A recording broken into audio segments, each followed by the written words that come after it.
هێزەکانی پێشمەرگا لە میحوەری خورمات و پەلامێرێکی تیرۆرستانی داعش لە ناوچەی زەرگا بۆ سەنگەرەکانیان تێک دەشکێنن.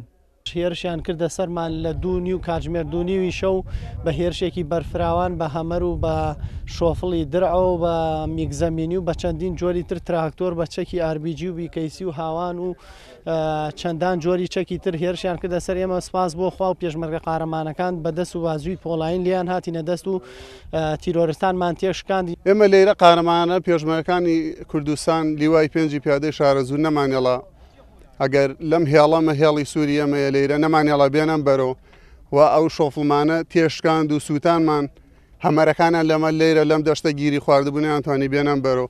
ئەم میحوەریشە بەهۆیەوەگە تۆزێ زیاتر بەرفراوانە زیاتریان ویست لێرەوە هێرش بکەنە سەرهێزی پێشمەرگە.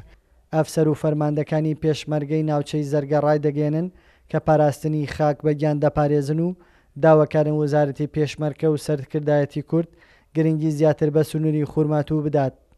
و لە هەمان کاتیشا بۆکو کاری هەمیشەیان داعش بەسەر شۆڕی و بە لوچکاوی گەڕانەوە شوێنەکانی خۆیان و بەڕاستی ئێمە لێرە وەکو لیوای 5 پیادە جێگاکانمان لە ڕووی سەنگەرسازیەوە زۆر بەقووەتمان کردووە تا ڕادەیەک، بەڵام داواکارین لە وەزارەتی پێشمەرگە لە حکوومەتی هەرێم بەتایبەت وەزارەتی پێشمەرگە چاوێک بخشێنێتەوە بە سنوورەکەی لیوای 5 پیادا کە زیاتر لە 25 بۆ 27 کیلۆمەترە سنوورەکەمان. ماگەداگر بە جیاز ئەوان نژدیاندا لوا شۆفڵەکان سووتان خۆشتان بیبین بە چای خۆتان و هەمەرەکانیش نەیانتوانی بێنام دیوە وەخبەت هێزی مین مەشادیان هاتوو ئەم ناوە نزیک تقریبان 30 متر 40 متر لە یەک و نزیک بووین ئەو بۆ ئاربیجێکیاندا لەو شوێنەمان پێنج بریندارماندا بەس لەخوای گەورە بەزیابێ ڕەبایەکانمان شۆڵ نەکرد و هێزەکەشمان تیرۆرستانیشمان شکان.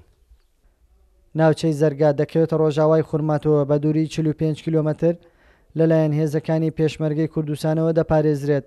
چەند جارێک داعش وستێتی دزە بکاتە سنوورەکە، بەڵام لەلایەن هێزەکانی پێشمەرگەوە بەتوندی پەربەش دراونەتەوە و بە زەبری کوشندا کشاونەتەوە مۆڵگەکانیان. کاروان حەبیب، کورد سات نیوز، خورماتوو.